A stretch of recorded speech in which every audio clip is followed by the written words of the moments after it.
A warm welcome to everybody on this webinar today. Good morning, good evening, good afternoon, wherever in the world you are.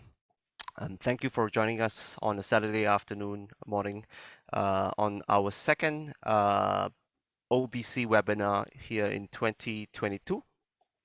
My name is Ding Li. I am the Asia Liaison Officer of the Oriental Bird Club, and I will be the host for today's webinar together with Chris Goody, our chairman, as well as Vivian Fu, our social media expert here.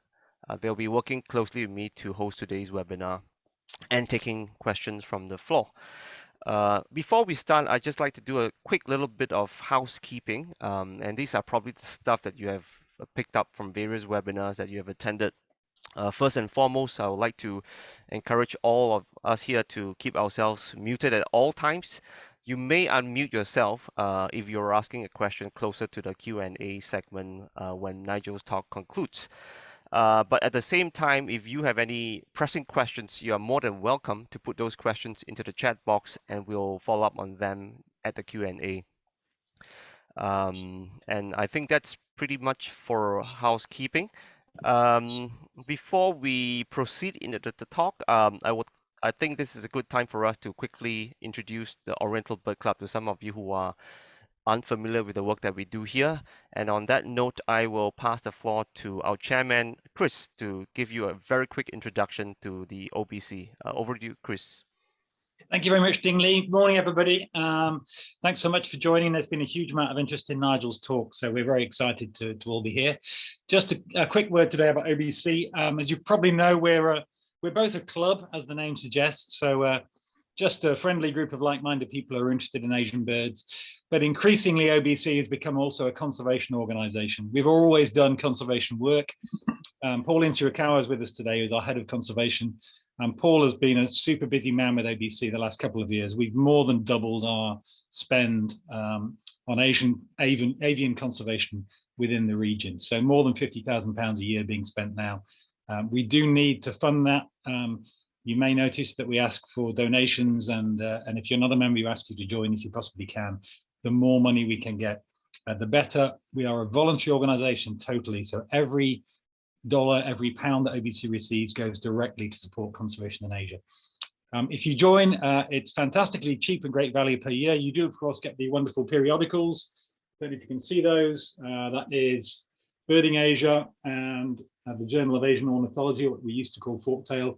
2 Birding Asias a year, 1 J8O per annum, come with your membership.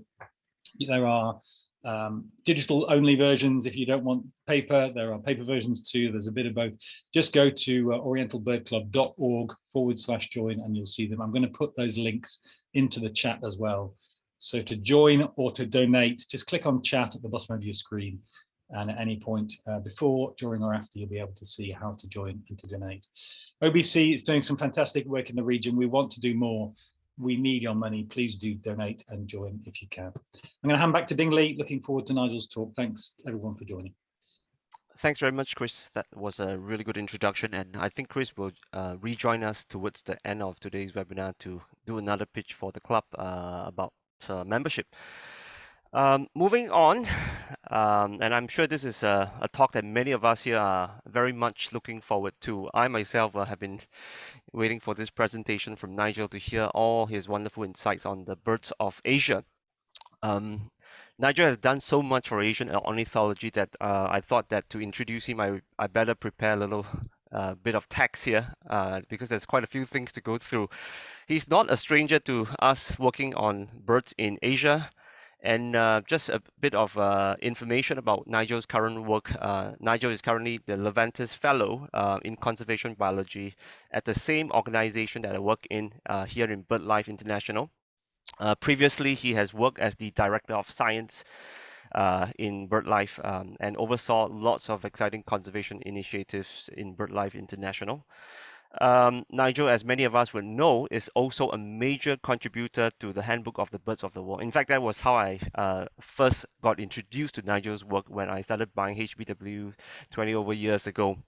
And he authored many of the species families in the HBW volumes, including the 2-volume version that was published not that long ago. And of course, we all know, for those of us working in conservation, we know that Nigel is advising many of the conservation NGOs working to conserve and protect Asian bird species across South Asia, Southeast Asia, and East Asia.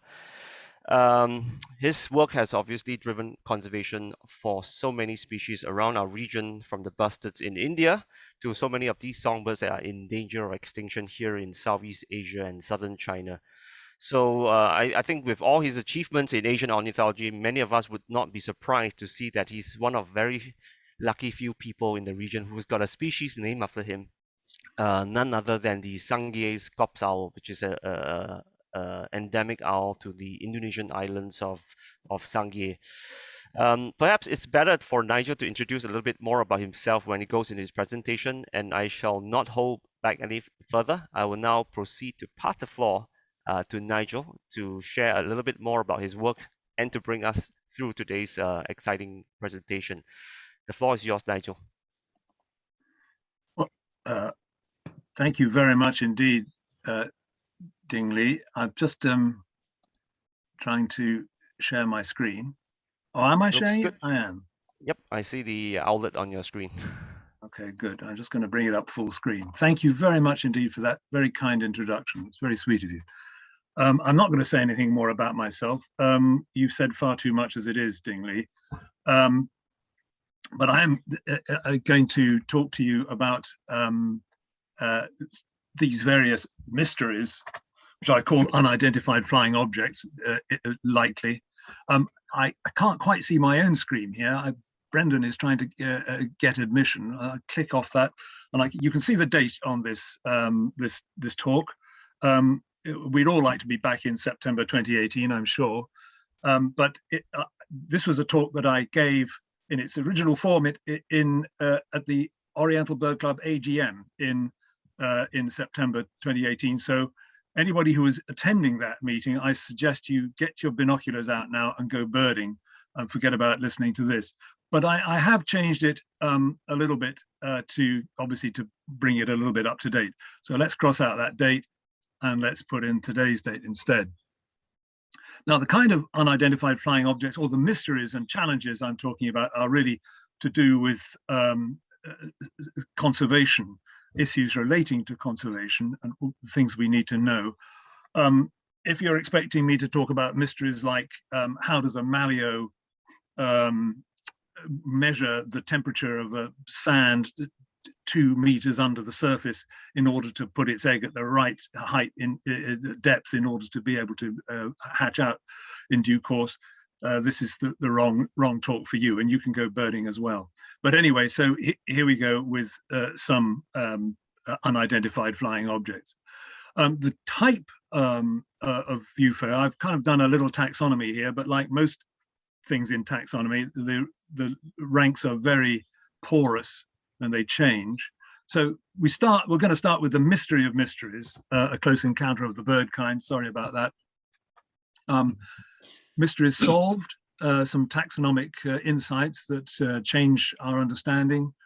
Mysteries solved by rediscoveries, which of course is the really good news. And then those that are half solved because they're rediscoveries that need rediscovery. Unsolved, are they valid or invalid species?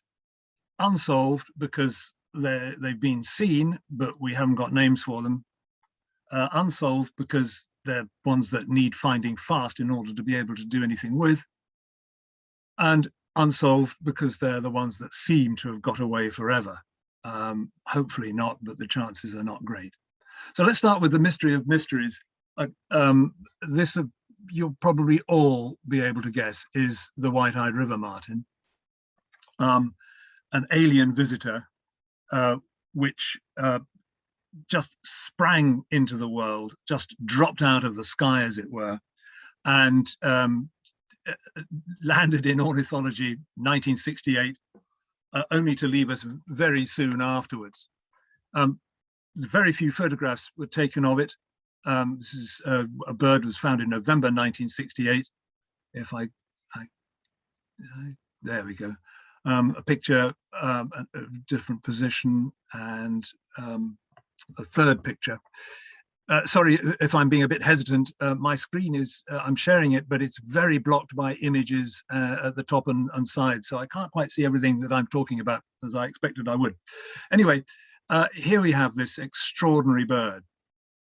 The history of it: 2 were collected in January and 7 in February in 1968 at an artificial wetland called Bung Borapet in western central Thailand. This was by a team of people who were actually trying to ring many barn swallows, which were roosting in the reeds there, as part of a program called MAPS, the Migratory Animals Pathological Survey, looking at diseases. So they weren't expecting to get these birds, but these birds, as Phil Round was able to establish, were actually brought to the researchers when local people realized that they were interested in swallows. One was subsequently brought alive to Bangkok in November, same year, and there were post-discovery reports of birds on sale in January and February that year, and even a report of 120 birds being sold to a director of local fisheries who evidently didn't know what to do with them, and they disappeared so far as we know. In 1971, suddenly 2 were taken to Bangkok Zoo. The fate of those, I think they died, and they may have been stuffed and put on the director's desk. 1978, 6 were claimed to have been seen flying over the water at Bung Borapet, drinking from it at dusk. 1980 and 1986, there were unconfirmed sightings. And the local name for this bird was the swollen-eyed bird. And this was thought to indicate that perhaps local people had a name for it and they were familiar with it. It is, of course, quite possible that they just caught this bird and they didn't know what it was, but they just referred to it as having swollen eyes, which it seems to have. So it's a little difficult to infer anything from that. So the only other relative of the white-eyed river martin is the African river martin, which nests in sandbanks, in holes in sandbanks along the Congo River. So does our white-eyed river martin also need sandbanks of large rivers? Does it nest in holes?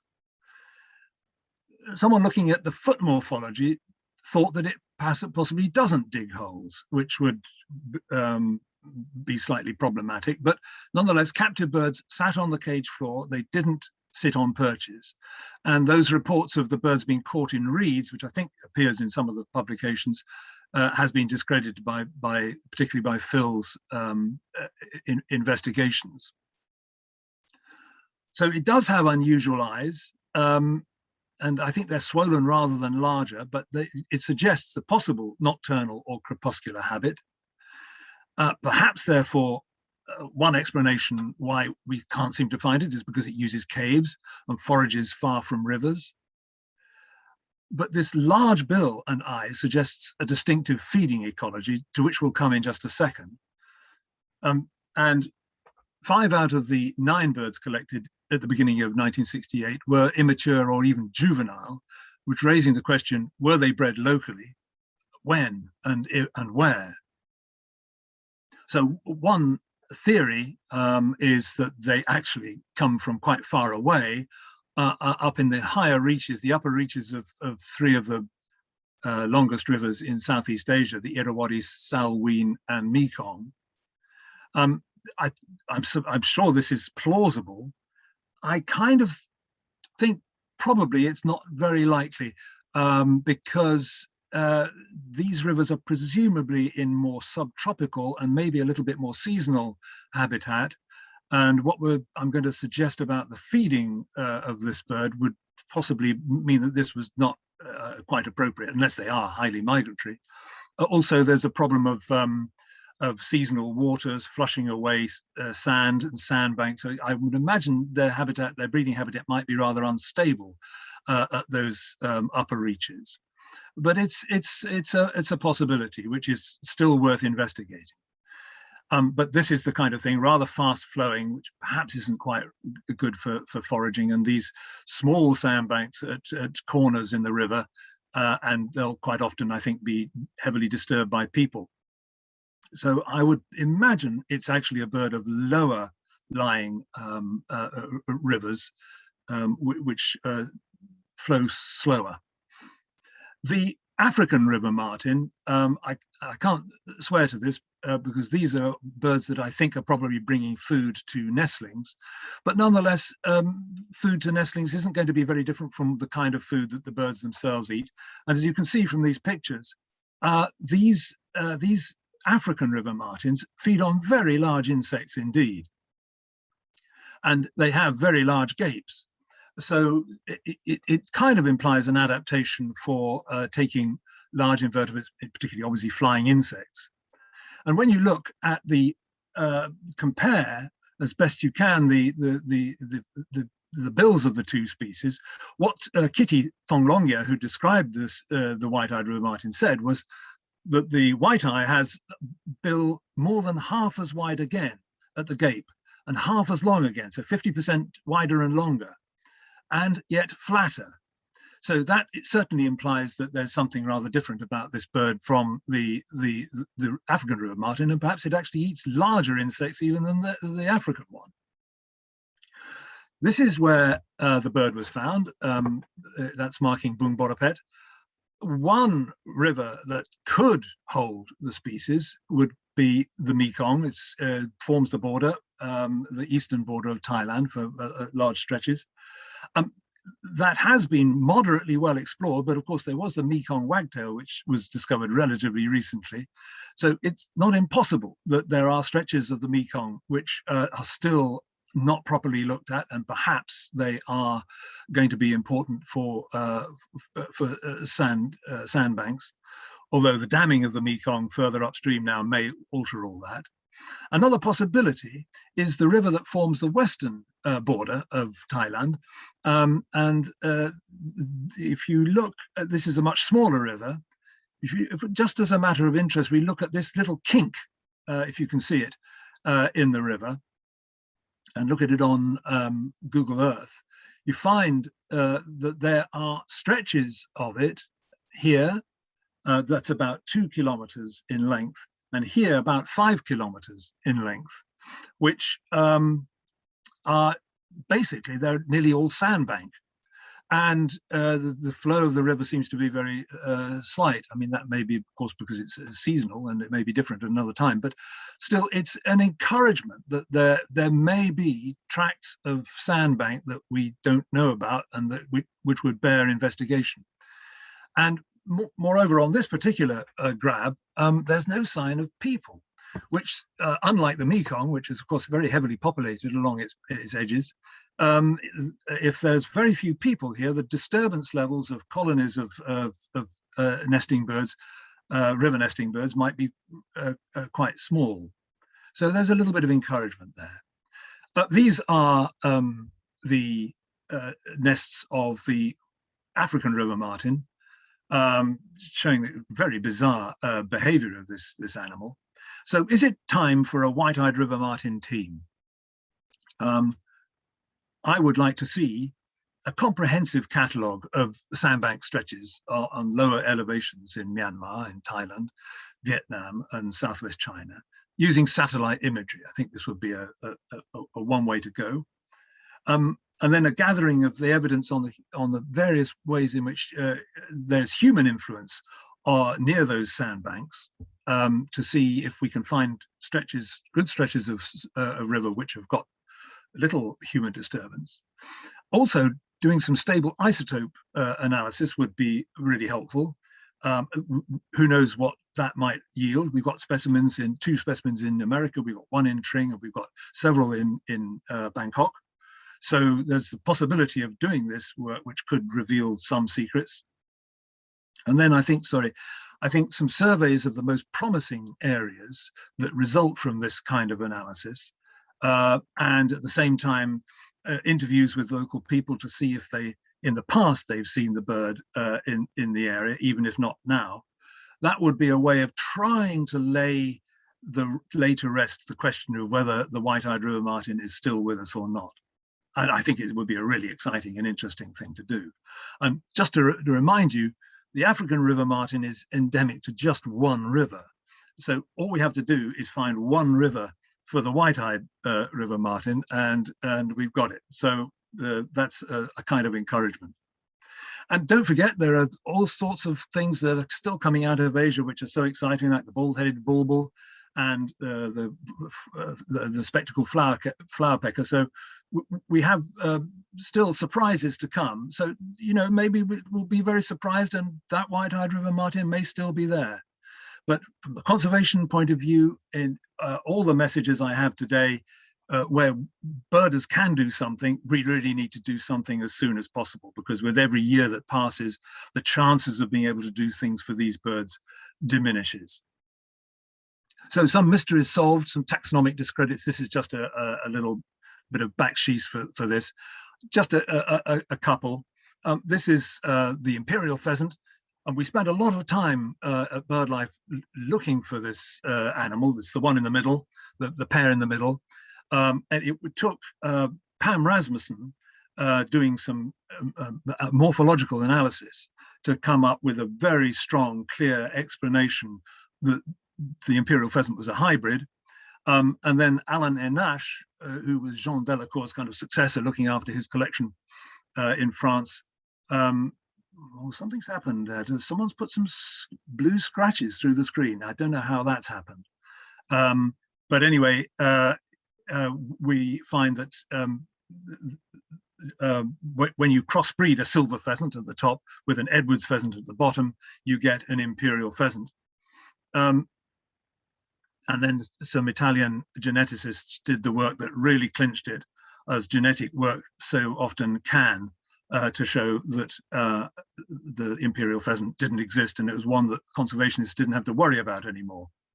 That's just quite important. And here's another one, the same. This is the Voorhees nightjar, which was rather intriguingly, this is Paul Leader who found this little fact out, collected on the 7th of September 1929, the very same date as the first specimen of Sillam's mountain finch, now rose finch.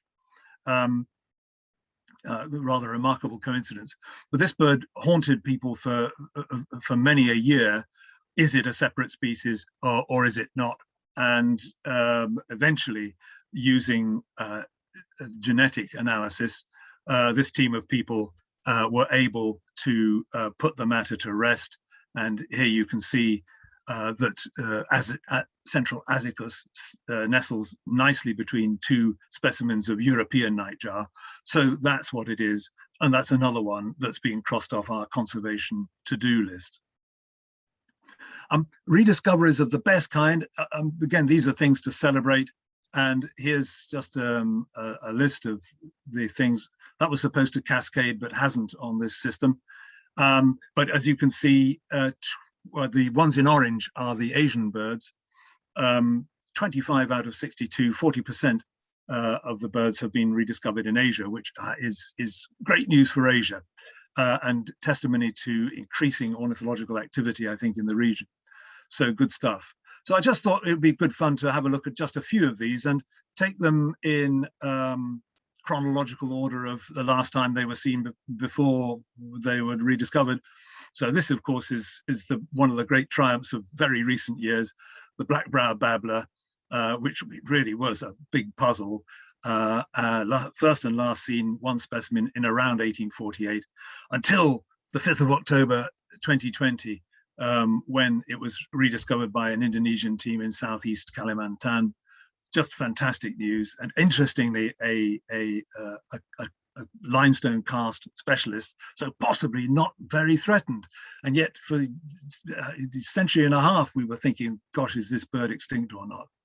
So another example of a bird that's not necessarily under our noses, but actually quite safe. The region hasn't been properly explored yet. White-faced plover, lost in 1870, rediscovered 1993. Cerulean paradise flycatcher.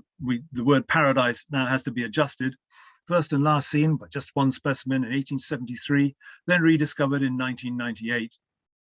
And it turns out that it's not a paradise flycatcher. I think we may still call it a flycatcher, but it is quite extraordinarily as a consequence of great genetic work, shown to be a member of this tiny family, Lamproliidae, which has one member in New Guinea. Sorry, I didn't say if the cerulean blue flycatcher is on the island of Sangihe between Sulawesi and Mindanao. One representative of the family in New Guinea, and then two representatives called silktails in Fiji. So an extraordinary distribution, and obviously relic, but all the more reason to want to try and preserve these things. And particularly the bird from Sangihe, the blue flycatcher. And this is some work that was done by my colleague, Rob Martin, when he was a student of Stu Marsden's at Manchester Metropolitan, looking at the distribution of the cerulean flycatcher. And although this isn't really about mysteries, it is about challenges, because as you can see from the scale at the bottom of this map, this is the range of that bird. It's fragmented, and it's being cut back. Even now, there are small areas where we could possibly restore forest, and that's something that's a real challenge. So trying to save this extraordinary relic from extinction, when there's only about 22, 25 pairs, 50 birds in all, if we want to save this for perpetuity, then we have got a very great deal of work to do, but it's going to be worth it.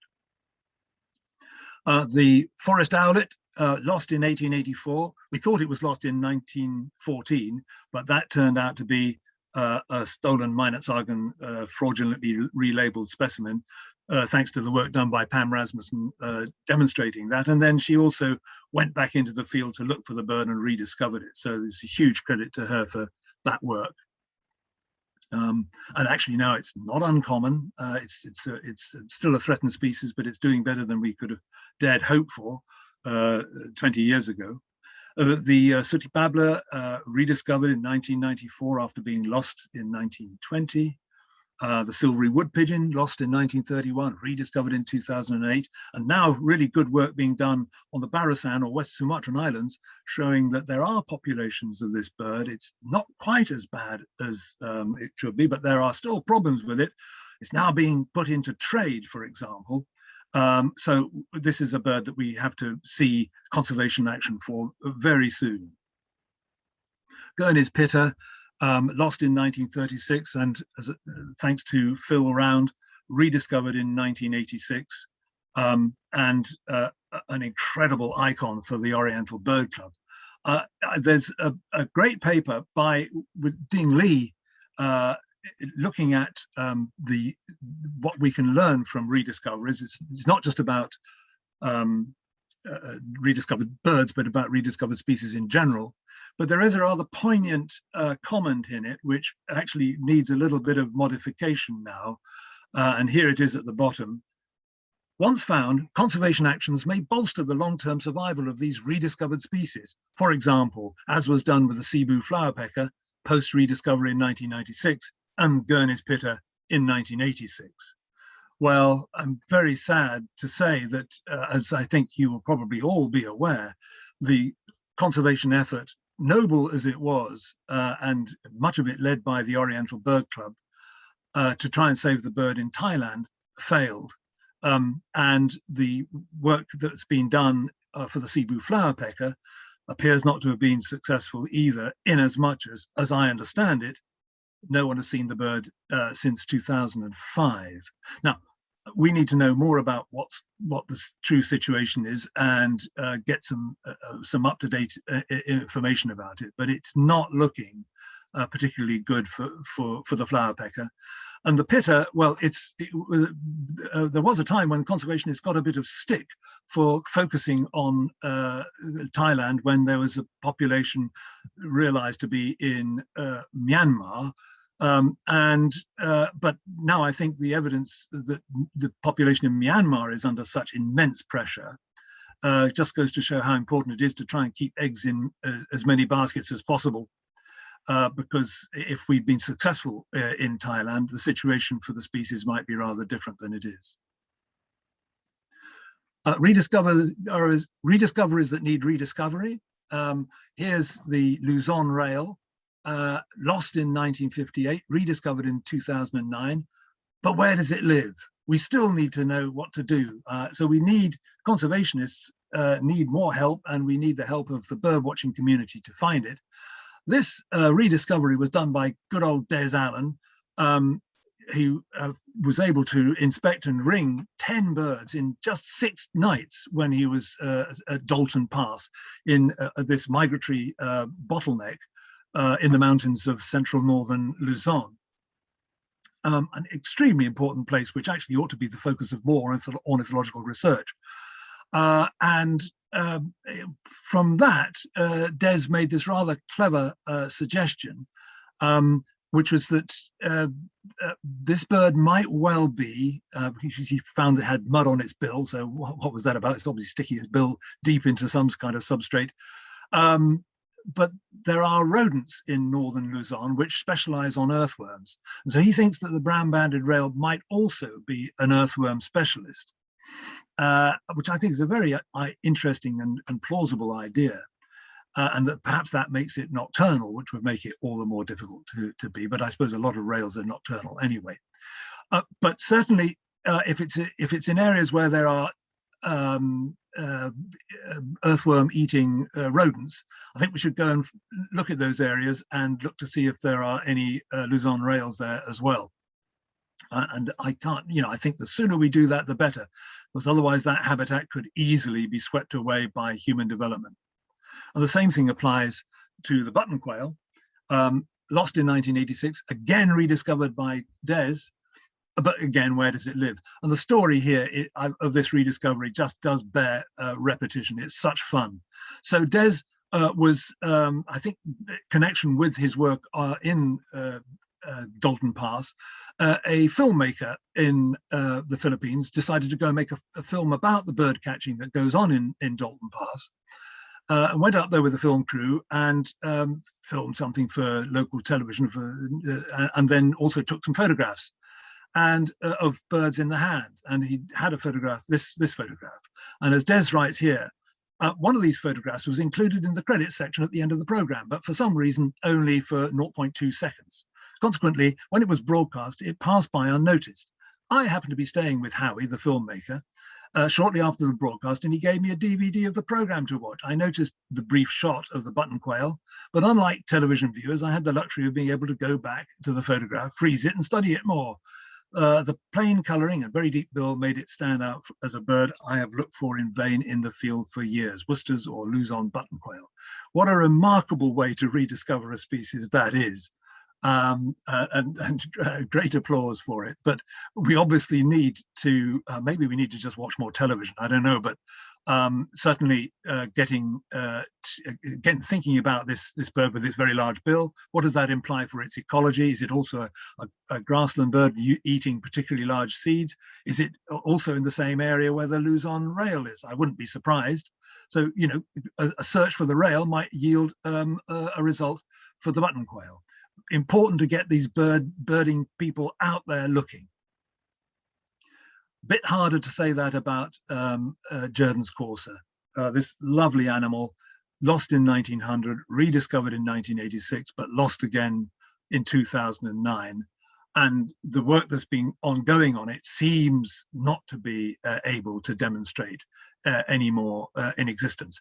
I personally don't know enough about this to be able to say whether or not there could be more things done for it, but I certainly think if there are things that could be done for it, now is the time to step up and work with our colleagues in India to try to make sure that there's no possibility that there's a population somewhere which is just being ignored and being driven to extinction by development, by people who have no idea of the importance of the area for the species. The island of Buru in the Moluccas holds 2 threatened parrots, and they're both very mysterious creatures. This is the blue-fronted lorikeet, lost in 1922 with unconfirmed reports up to the start of the century, and then rediscovered in 2014. And here's a photograph of it feeding its face on some blossoms. So it's still there, but extremely elusive. and it would be wonderful to understand it better. Conservationists have to understand what it needs, and therefore getting a team into the field to try to make contact with it, to see how rare it is, what could be constraining the population the most, is really important. And while they're up there doing that, let's look for the black lord parrot, also endemic to Buru. This is an extraordinary bird, very large Tanignathus, with a long tail. This has a most extraordinary history because it's been known for over 250 years. The type specimen was collected in 1768 and was destroyed in the French Revolution. That's how old the thing is, known to science. But then only 3 specimens since then, in 1875, 82, and 1921. And there is one actually in the Berlin Museum, which was donated by the widow of a bird collector with no information on its provenance. But then again, rediscovered finally in 2012 with this photograph by Craig Robson to prove it. But what's its ecology?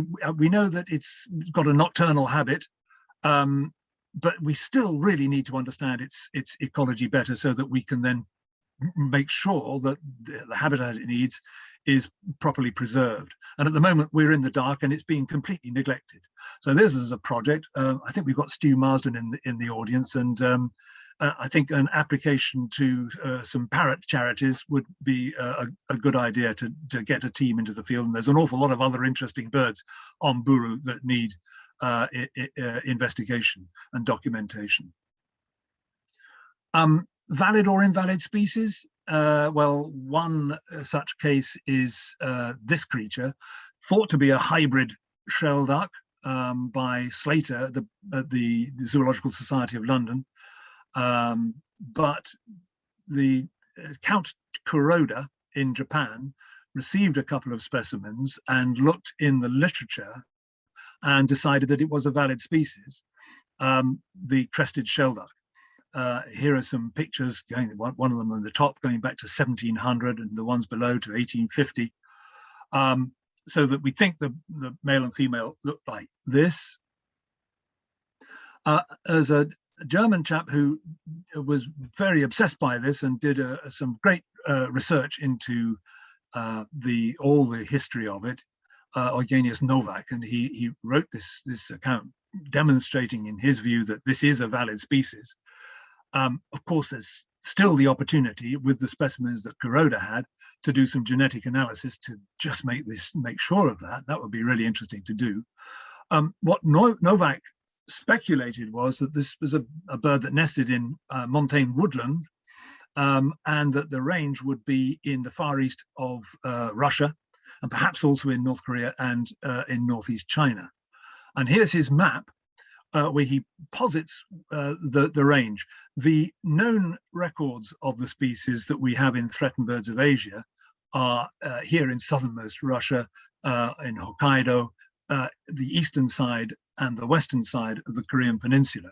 That's what we know geographically. And Novak's proposition is that the dark barred shaded areas are the most probable areas where this bird would breed. That's to say north of Pyongyang and Peking, but to the south is the area where he thought they might be wintering.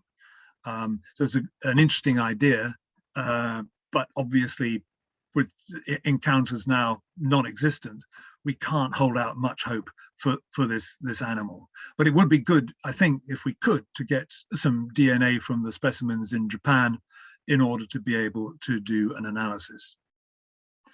Here's an interesting one. This is a bird I didn't really know anything about until René Dekker asked me about it. René at the museum in Leiden in the Netherlands. The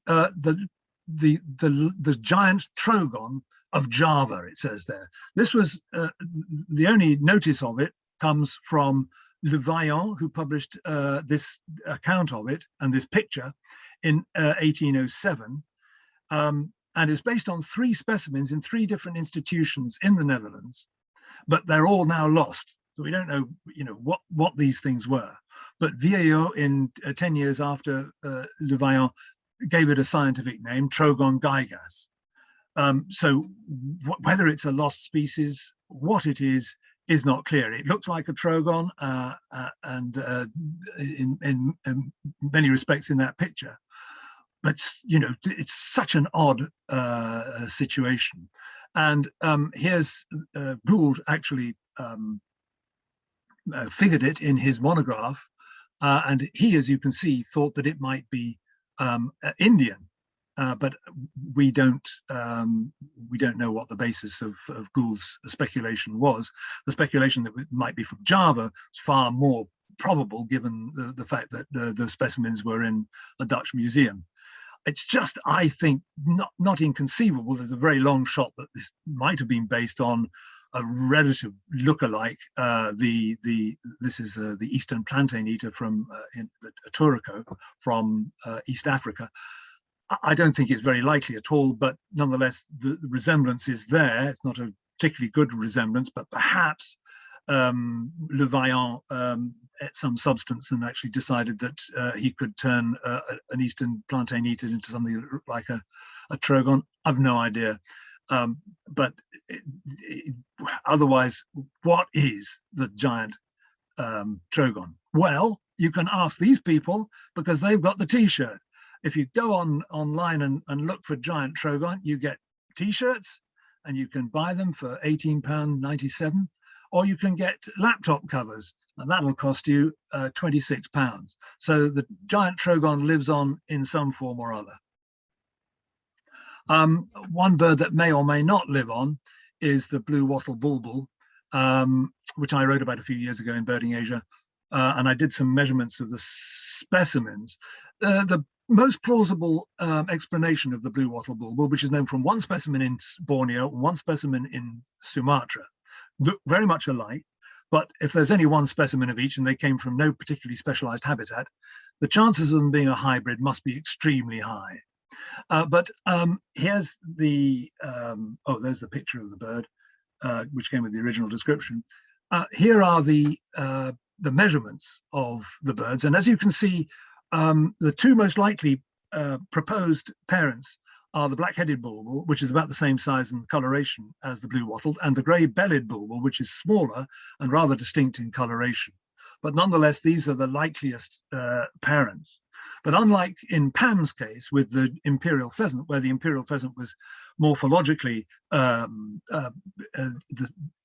in between the two other parent species, our blue wattle is larger than either parent by quite a long way. Now, what that means, I don't know. I would leave that to a geneticist to explain. But I guess it's not impossible. But it does open questions. Well, could this possibly be a valid species? Now, here they are. In the middle are the two specimens. As you can see, they look pretty similar.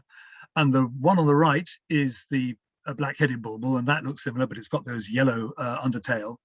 The problem species, in a way, is the grey-bellied on the left. So, what other explanation could there be? René Decker did tell me that they had a student who looked at the genetics of this bird and just determined that it was a hybrid, but then the student absconded, it just simply disappeared. We don't know what happened, so the results were never published, and I think the results were taken with him. So whether it really is a hybrid or not, I think we don't know, but another analysis would be worthwhile doing. So some disembodied discoveries. We know of a frogmouth on Siberut. It's probably the Sunda frogmouth, but you know, it might be different. It certainly might be a new subspecies. So that's something exciting to bear in mind when people go to Siberut to look for various types of bird.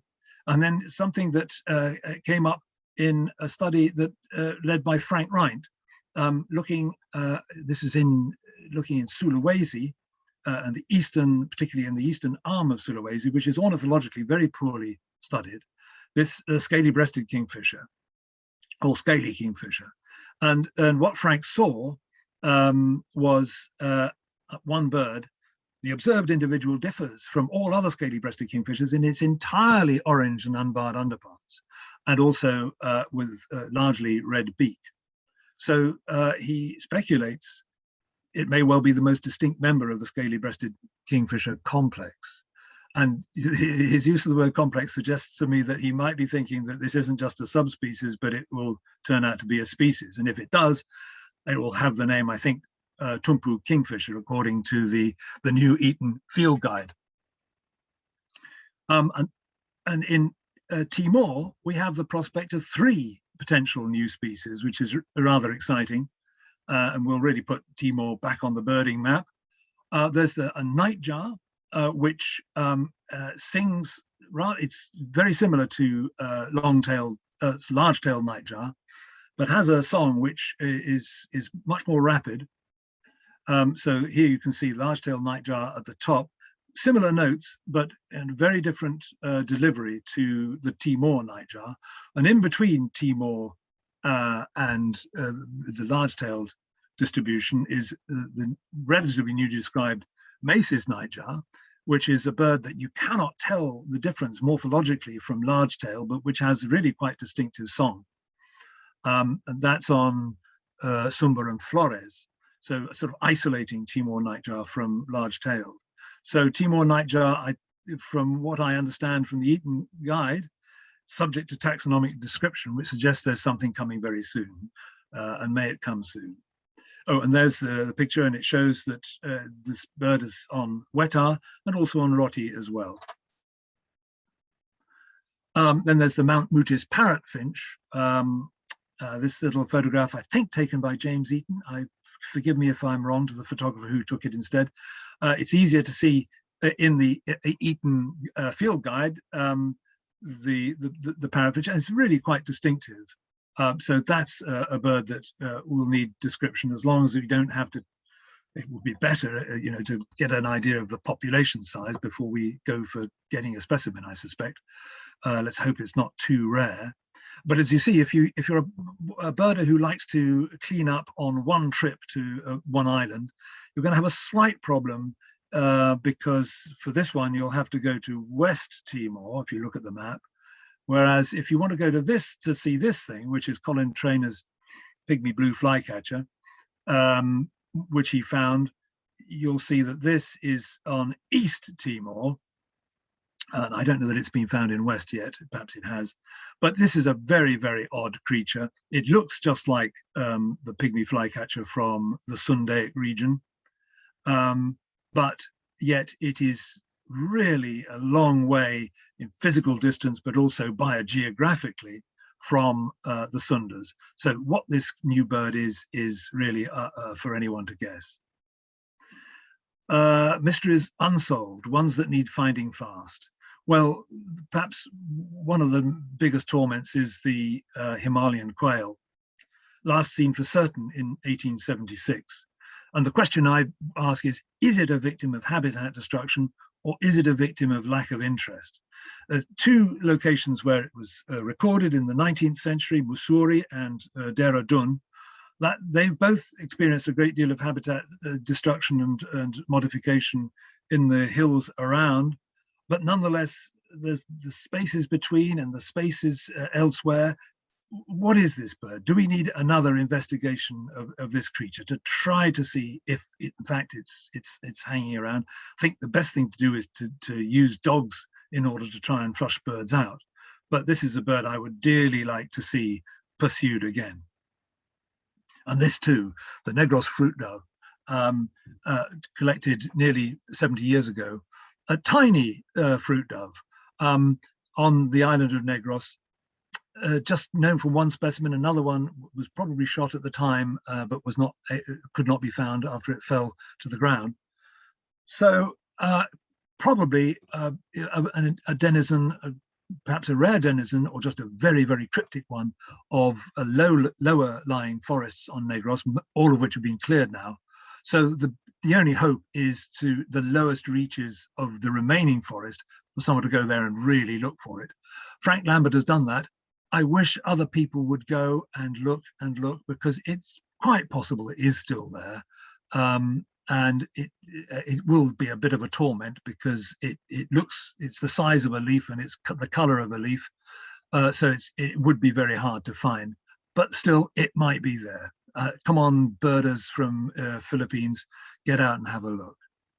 And birders either from the Philippines or from Indonesia get to Siau to see if this scops owl, first and last seen in 1866, just known from one specimen, is it still there? It seems that people go to Siau for about a day and that's it. I think we need longer really to investigate this. And there's an interesting pitta there as well, which needs assessment. So let's have a proper investigation of this and actually lay it to rest. Is it there or isn't it? There's Siau between Sangihe and Sulawesi. Another bird that I don't want to give up on is Rook's blue flycatcher, which I wrote a little piece about in Kukila a couple of years ago. These are the two specimens that were sent to Mr. Rook, who sent them to the Paris Museum. So they're in the Paris Museum. Rook lived in Malaysia, and so it was assumed that perhaps they came from Malaysia, but it's just across the water from Sumatra where he lived, and it's perfectly possible they were sent from there. And these are the other two specimens that have ever been collected in North Sumatra. And so I think we ought to assume that this is North Sumatra is where to look. These this is the place near Medan where these birds were collected. And when you look at the original description of the forest in which they were collected, it was primary lowland forest. So what we need to look for, and we could do this by satellite images, and in fact Alex Berryman has been doing some work on this, to find any tracts of lowland forest, primary forest in the region. I know it's a long shot, but there are some tracts, and we shouldn't give up on this bird. We should be looking for these tracts and systematically going to search, and who knows what we might find. And then perhaps we'll have an opportunity to do something to save it. Here's a bird which needs looking for, although it is discovered, you can go and see it. The staggeringly beautiful Bugun Lyosichla, described in 2005. What an absolutely miraculous animal it is. When it was described, it was not sure how many birds there were. And Threya, who described it, was in touch with me and asking about how he might, what he might do. And I said, well, if you catch one, you don't have to kill it. You can get some feathers from it, and blood samples, and some photographs, and that could suffice to be able to describe it. And this is what he did. This created a little bit of a kickback because some people don't like specimens being the species being described without specimens, and I do sympathize. Nonetheless, I think we have to be cautious for conservation in these things. So this was written a year after the description by an American taxonomist, and he said, in general, although we congratulate the describer of the Bugun Lyosichla on the thoroughness of his description, we consider full information-rich type specimens to be critical part of taxonomic science, as the decision not to collect a full specimen as a type apparently hinged on the rarity of the species and its apparent critical endangerment. So the emphasis on those two words apparent, implying that perhaps it's not that rare. We offer this analysis as a means of broadening the knowledge of the species distribution. And the analysis resulted in this map predicting its distribution. Now here are the two sites where the species had been seen at the time of the description. And the red, the deeper the red markings on this map, from the ecological niche modeling, the more likely it is judged that the species will be present in those areas as well. So you can see the implication is that this is a much more widespread but simply overlooked species than anybody thought, and therefore it's perfectly okay to go and collect a specimen. I understand that, but just to have a look at this, these are all the localities for the Bugun Lyosichla that have ever been found. There's very dark purple ones on this, as well as the light ones. The dark purple are eBird records, one up there and one down here, one area. And that's the same areas that the bird was originally described from. And you'll see that the scale on this is 3 kilometers. So this is a very, very, very circumscribed area in which this species is known to occur. WCS staff have been doing surveys all around Eagle Nest for 4 years now. And the total number of birds that they've ever found has been 20. So this tells you that there's something really odd about this creature. It may well be much more widely distributed, and we certainly can't discount that. I mean, I really want to believe that it is. But for some reason, people aren't finding it. Now, whether that's because the coverage isn't quite right, or because we haven't really cracked the ecology of this bird to be able to understand where it might be distributed better, I don't know.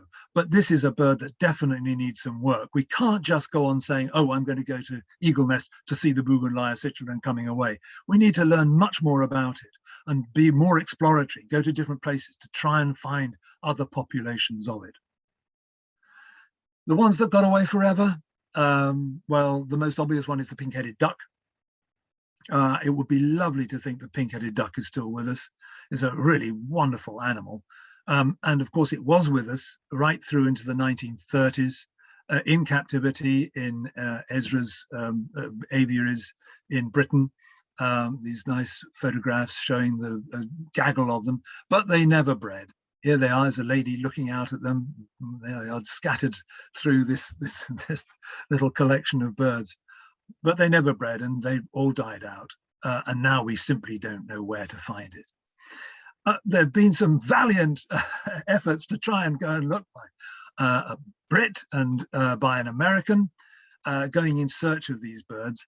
I think it's been a bit of a scattergun approach. This is a book, and you can see, I don't know why they got a photograph of an ordinary barnyard duck with a pink head, but as you can see here, the search for the pink-headed duck took a journey into the Himalayas and down the Brahmaputra. I mean, I wish they'd talked to BirdLife a bit more, and we'd had more of a discussion about this, because I think they were probably wasting their resources a bit. This is the map of all the localities of the pink-headed duck, and the greatest concentration of them at the foot of the Himalayas in northwestern India, but not the Brahmaputra, not the Himalayas themselves. These birds appeared in areas which flooded greatly as the meltwater ran off the Himalayas, and I think that would have been the place to look. Whether there's anywhere left that's appropriate, who knows? And the search in Myanmar, which kind of came to a halt after a bit, I think that's probably worth reviving as well, once we feel comfortable about going back into the country. But certainly, for me, looking in this area south of southeastern Nepal would be one of the key things to consider. And then there's the Javan lapwing. I don't want to give up on that yet. I think the evidence is that it must be gone. It's so improbable that it survives, and yet I don't want to give up on it. Last known from 2 eggs taken in June 1940. This is the map for it, all the locations that have been known. And as you can see, they cluster in the northwest of Java and then in the southeast of Java. Now, I think the northwest has been pretty well covered, and I don't think it's going to, there's not really a snowball's chance of it still being there. But the southeast, has anybody properly been back to the southeast and really looked? Stu Marsden led a survey of all these mountain forests that you can see under the western cluster of records in order doing songbird research to try and find populations of songbirds that hadn't been seen. Some of the mountains in question hadn't been scaled for 50, 70, 100 years, or at least they hadn't had records of birds from. So it's not as if Java, it may be a highly populated island, but it isn't necessarily that well covered. And I would like to see a really concerted effort in the south there to see if there are areas of savanna which still survive and where this bird in the last few pairs might still survive, rather than just go year after year after year saying, I wonder what happened to it. Let's go and look. Birders could do this, but let's get it done properly and systematically. Okay. So here's Dick Davenport. in Doonesbury in 1986, having a heart attack as he sees a Bachman's warbler, one of the rarest birds in North America, probably now extinct. And here he is. It's still there. He takes a photograph and he passes away thinking immortality. But no one ever develops the film in his camera. This is what the camera might have shown. This is the only photograph of a Bachman's warbler. So whether it's in immortality or not, I don't know. But there's an awful lot that birders can do to go out and gain a kind of immortality by rediscovering some of these species and clearing up some of the information, providing the unknown information that we need in order to be able to do good conservation for them. So thank you very much for listening, and good luck in your search for the white-eyed river martin.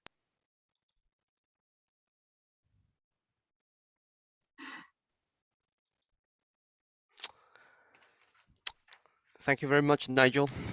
That was a brilliant presentation. Lots of fantastic stories and of rediscoveries, but also at the same time, poignant reminder that some of these discoveries that we had in Asia doesn't always necessarily lead to a good ending. Also a good and timely presentation because you're coming in at a time when many Asian countries are opening up their borders, and so with all the keen bird watchers on this webinar, this is probably a time to start to conspire and plan a field trip, an expedition perhaps to some of these little explored parts of Asia to find some of these birds that Nigel has talked about.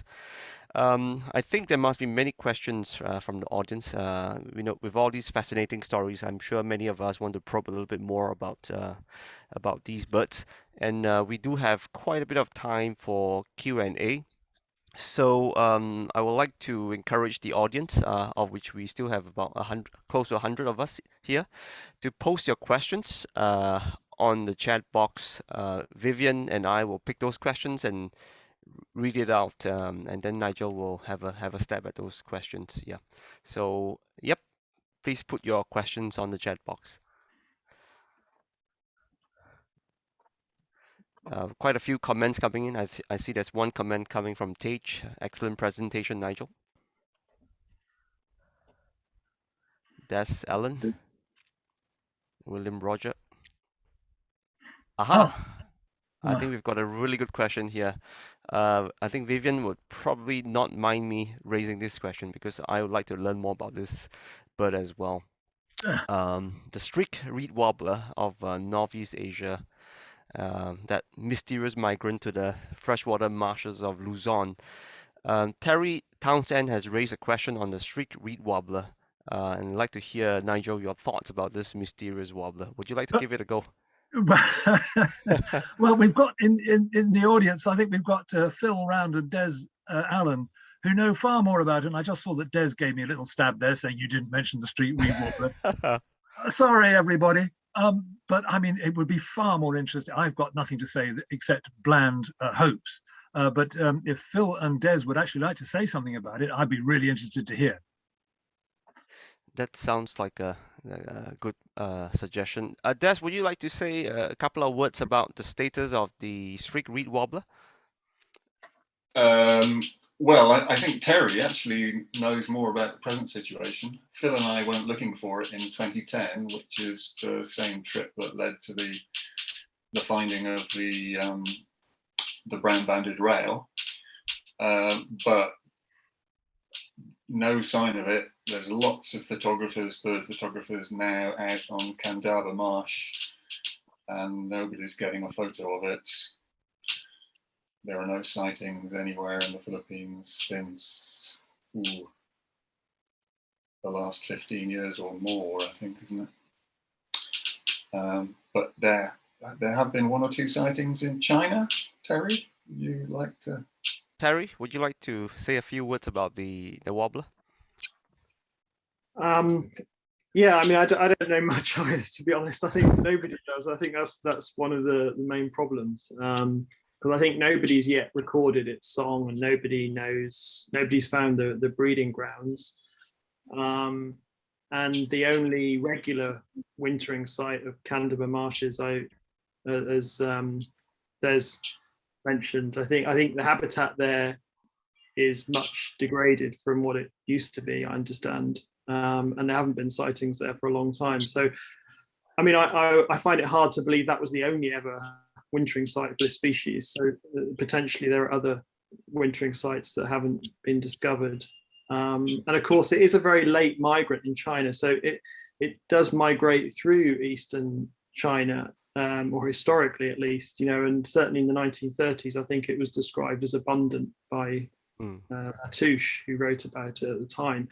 But it comes through very late, sort of, the last few days of May, first few days of June. And of course, that's when most of the birders have gone by then. Most of the birders who come to East China for the migration, are gone by then. So it's perhaps not a surprise that it hasn't been seen recently by tour groups and so on. And where it breeds, I mean, who knows? I think that northeast China and southeast Russia, which is sort of where people think it probably breeds, is very underwatched. There's huge, vast areas there of potential habitat that certainly haven't really been covered very much at all. I think there was one guy who went a couple of years ago and had a look at some wetlands, but failed. So I still have hope for it, and I think it would be great to have some kind of survey. And I know one thing we have talked about is potential for isotope analysis on specimens. That might give a clue again as to where the breeding grounds are. But so that's really all I know. Yeah. Phil Round, I think, wanted to add a comment. Phil, I'm not sure if you're still with us online. Yeah, Phil, feel free to chip in. I'm there. Can you hear me? We can. Go ahead, Phil. I know much less about the Philippines than Desmond does, and much less about streaked reed warbler than many people. But given that the migration of birds into Southeast Asia from Northern Asia involves birds from a huge land area being concentrated in a much smaller area in winter, it seems to me would make more sense to search for the streaked reed warbler in its wintering grounds if we want to prove if it still exists. And Des and I together caught a bird, and we planned to survey for a streaked reed warbler funded by Stephen Rumsey. It was actually 2009, I think, before the Dalton Pass work. And the very first morning that we operated, we put up nets.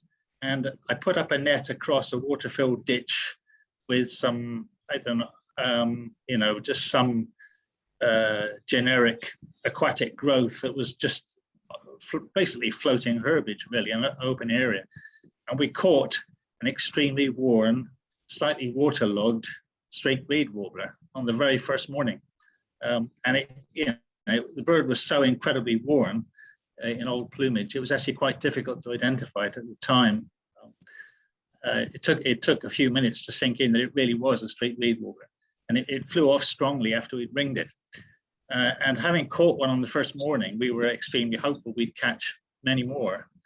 And we worked actually in.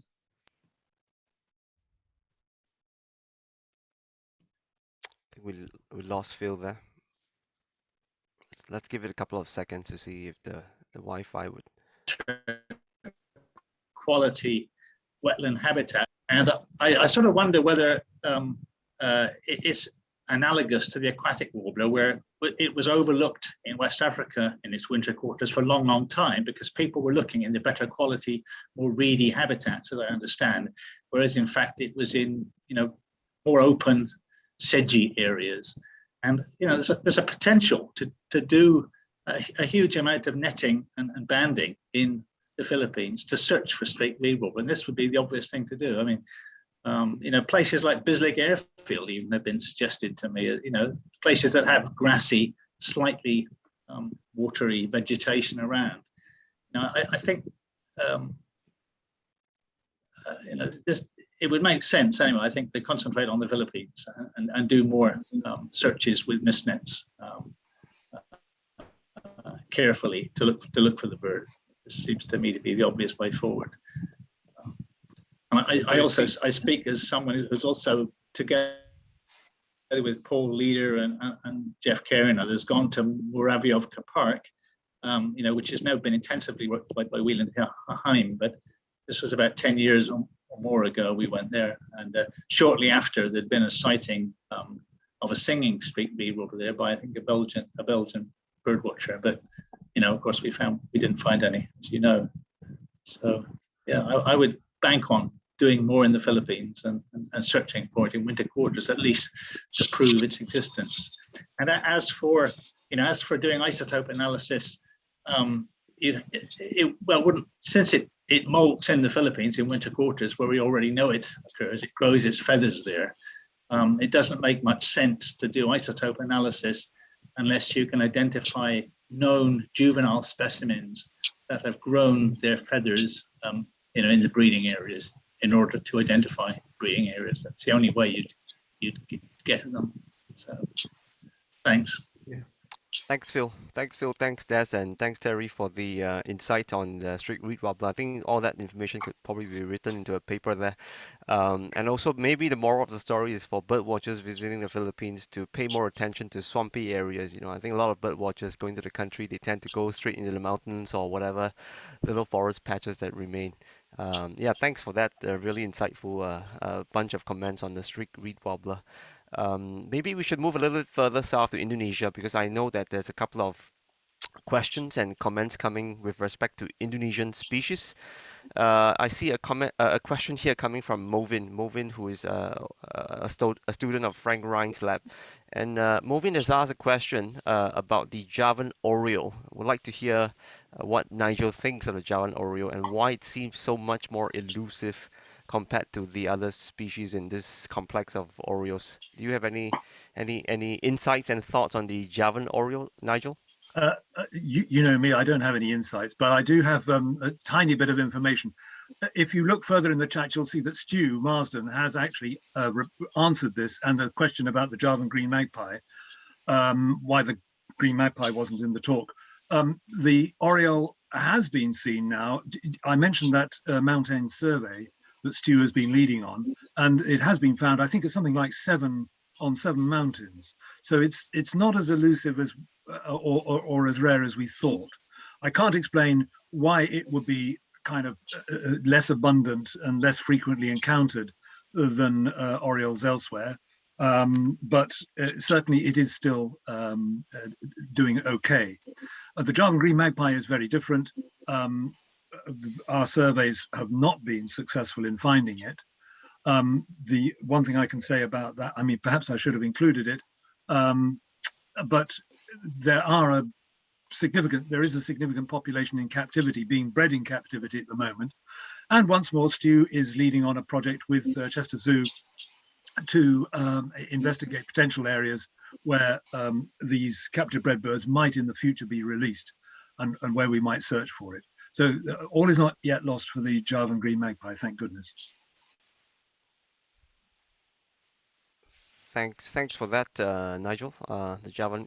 So a bit of insight on the Javan green magpie and the Javan oriole. Unfortunately, both species that I don't know much about. I wonder if Movin is still on the Zoom call. And Movin, do you want to say a few words about your own thoughts on your work on the oriole? Are you there, Movin?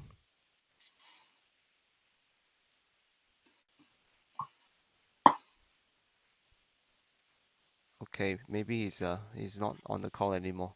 Perhaps.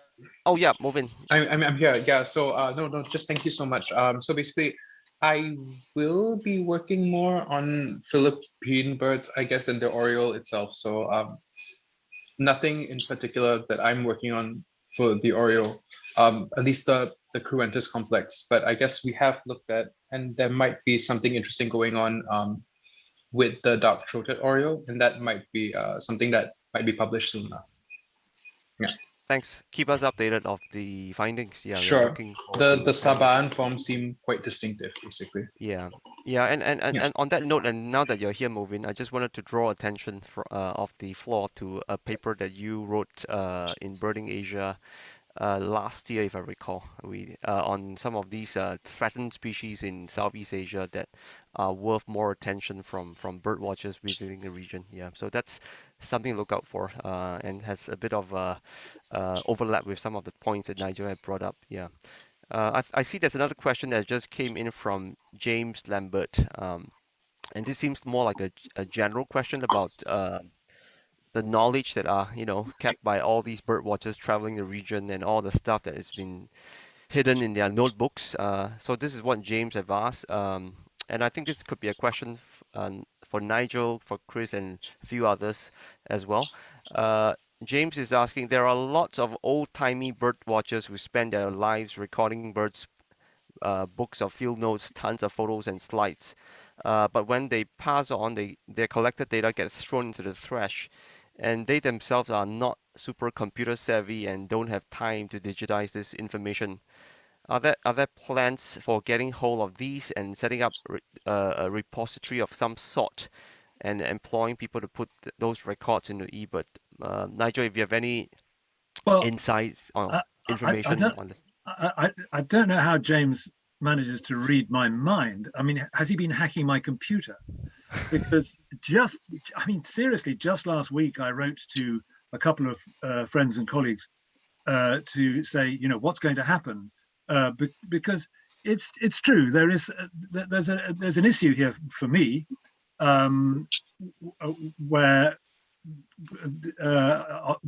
because I think the younger birders may put their records on eBird, and so that's where they're going to be deposited forever. But some of the old-time birders definitely do have shelves and shelves of notebooks, and you really don't want to see them thrown away. This happened, unfortunately, to a really quite distinguished birder who passed away 2 years ago, and his notebooks were just put on a skip. So I don't want to see that kind of thing happen. Where a safe repository might be is a difficult matter. For example, John Ash, a very distinguished ornithologist in Africa, his voluminous notes were put with the Edward Grey Institute, the Alexander Library in Oxford, which is a good place to put it, but the Alexander Library has now been absorbed into the Bodleian, and I don't know where John Ash's notes would be anymore. One suggestion is that the British Trust for Ornithology could accept certainly notebooks of at least British birders who spend their time in Britain. And a good friend of mine passed away at the beginning of the year, and he kept huge notebooks about his bird watching trips in Britain. So that would be good for, in 100 years' time, his records may tell us an awful lot about the status of how birds have changed over time. We don't want to lose that kind of stuff. But then international birders, what would be appropriate? I don't know whether the BTO would be willing to accept them. And there are different places. And everywhere you look, there's always the possibility that an institution will be subject to change eventually, like the Alexander Library in Oxford, of a type which meant that things would get potentially thrown out. So we have to do some real thinking about this. It's a really interesting and important question by James, and it happens that I really did write a letter just last week on this very topic. Thanks for that, Nigel. I'd just like to point out, I just posted in the chat a link to the new or relatively new OBC Legacies page. So along the subject of what happens when birders do pass away, we wanted to make it easier for people to understand how you could set up a legacy for OBC. We could, of course, or individual birders could choose to leave their notebook collection to OBC in their will if they chose, possibly along with a financial donation if they wished.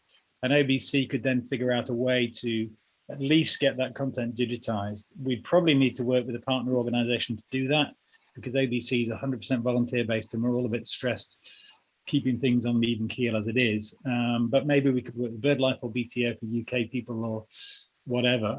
But if it was birds in the Oriental region, I would like to think we would be able to help in one way or another with digitizing that. We have good contacts with Cornell and Macaulay, of course, because they now host what used to be the OBI for OBC.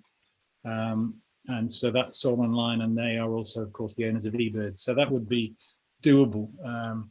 But I had a pipe dream at one point of opening a British museum just full of birders' notebooks, and then you start to realize that you'd have to invest significantly in air conditioning and so on and so forth for paper. That's quite a, it's not a trivial matter, but certainly getting the data out and digitizing it is the key thing, I think, because then at least you've not lost the data itself, which would be great. So yeah, have a look at that legacy information. Obviously, the more people set up legacies for OBC, the better, but we could maybe, you know, people could certainly bequeath us notebook collections as well, and we can figure out how to get the data out. Thanks, Chris. Yeah, yeah, I would certainly support your idea of having a museum on bird watchers' notebooks. Yeah, on top of specimens and all that. I'm mindful that we might be running out of time, but I just wanted to quickly run through some of these interesting comments that have been coming through on the chat box, of which there are quite a few. Some which have came into my chat box privately. I think there's one comment on the white-eye river martin having a similar distribution with the Schomburgk's deer of central Thailand. That was coming in from Horst Floto. And there's another comment from Stu Marsden. I think Stu, many of us know his work on songbird conservation in Indonesia. And Stu has kindly shared with us some information about the work that he's doing on the Javan green magpie, the Javan oriole. I think he's got a webinar coming up on bird conservation in Java and Bali. You can find that information in the chat box. I am also mindful that some people have asked questions about whether this webinar will be made available online, and I can assure you that this will eventually be on our OBC YouTube. So for those of you who have missed today's talk, there's still time that you can, you know, revisit the presentations here.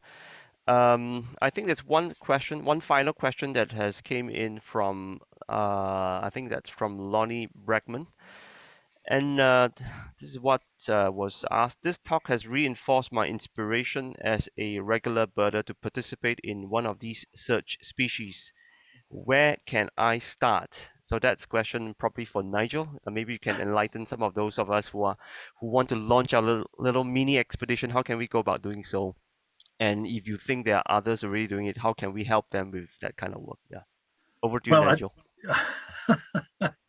Thanks for that. I don't know where Lonnie lives, or what kind of bird. I mean, there may be certain preferences for looking at, you know, particular kinds of habitat. We all have things that we like or don't like. I can correspond directly, privately with Lonnie about this and what might be the most appropriate thing to do. But well, you play back my talk and see what grabs your imagination the most.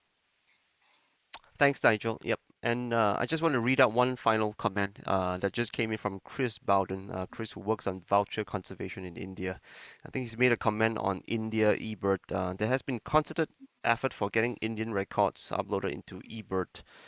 He has been in touch with Suhail, who has been working with a team to put up this information. So perhaps Chris could put us in touch with Suhail for those of us who want to share some of their records in notebooks and stuff like that. I think that's okay. There's one final comment that just came in from Billy Roger about OBC organizing expedition.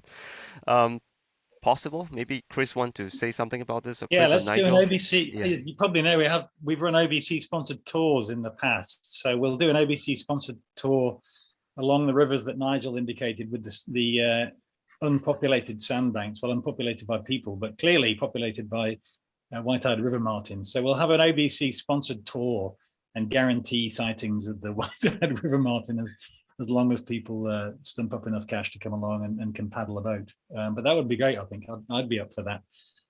Yeah, guaranteeing it might be a bit strong, but certainly it would be fun. Yeah, we could perhaps launch something to refine Madanga or something like that, yeah. Yeah. And on that note, I just was reminded that there's another good story, maybe a more positive story on the bird rediscovery.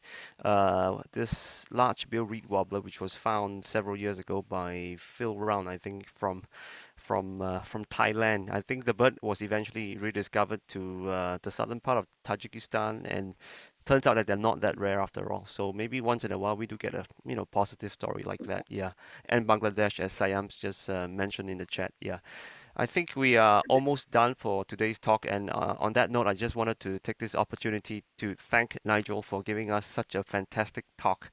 A really whirlwind journey through all these mysterious birds of Asia. There's lots of insights. I know I missed some parts of the talk, and I fortunately would be able to. Well, for those of us who want to revisit the talk, you will be able to do that because we will share the YouTube link of the recording. On that note, I would like to now pass the floor back to Chris, perhaps to share a final bit about the club, how you could join as member for those of us who join in this webinar a bit later. And then maybe have a few closing words for today. Over to you, Chris. Thank you very much, Lee. Yeah, thanks to everybody for coming today. We did discover our upper membership or our upper attendance limit today, which we exceeded. So we will try and fix that in future. Unfortunately, it costs more money to OBC if we do that. But we can up our membership level of Zoom to allow even more people. But we'll need your funding to help with that. So just to remind you, orientalbirdclub.org/join. If you're not a member, please do join us. It's not much money per year. Every single new member helps us. OBC, because of our increased spending on conservation, is now operating in a net loss every year. So we're fine at the moment. We are burning through funds in a hurry though. So we do need you to join, and we do need donations. So orientalbirdclub.org/donate. I've posted those links in the chat, so you can just cut and paste and go there now and post whatever you can. Even just $10, €10, £10 would be fantastic. The more money we have, the more goes directly to conservation. And Paul and his team are doing a fantastic job. We are doing better work, I think, now on conservation with OBC than we ever have. And again, just to remind you, we're totally volunteer based. So if you give us a pound gets spent. There's no salaries, there's no building costs, there's no staff. So genuinely, OBC is a fantastic group for doing good work in Asia. Thanks to everyone. I'm sorry we ran out of time for questions today, but it's often the way when there's such a fascinating talk. And just to close, thanks again to Nigel. We'll have you back, Nigel, to do another one in a year or two. But that was a really wonderful presentation. That's it from me, Dingley. Back to you. I think no further comments from me. I thought that was a really brilliant presentation. I think if there are still people with questions, you can still put them. It's not too late to put them in the chat box. We will try to answer them if we can. Yeah, and just for those of you who are attending our OBC webinar for the first time, just a couple of months ago, we had one brilliant webinar on the rediscovery of the black brow babbler, which is a bird that I think many bird watchers want to see. So if you want to follow up on that story, please do click on the link. I think the link has been posted into the chat. You could hear from our colleagues in Indonesia, Panji and his team, who's gone to Kalimantan and has done this pioneering study of this mysterious babbler. And hopefully not too soon we'll hear from them in publications in our bulletin and folktale. So I think with that, that brings us to the end of today's presentation. Once again, thank you everybody for making your morning or your evening here to join us, ask questions and share your knowledge. I'm really grateful to those of us who has made time to chip in their insights, especially Terry, Des, Phil, Movin, who has shared all your knowledge about the species that you're working on. Thank you once again, and we hope to see you at the next webinar. I'm not sure that if the date for the next webinar for us is out yet. 2nd of July, Dingley. 2nd of July, and that webinar will take us deep into the Asian songbird trade, if I recall correctly. Yeah, exactly. That's all for today, and have a great weekend ahead. Enjoy your birding and start planning a trip to Southeast Asia to find some of these mysterious birds. Thank you. Good evening, good morning, and have a great weekend. Thanks.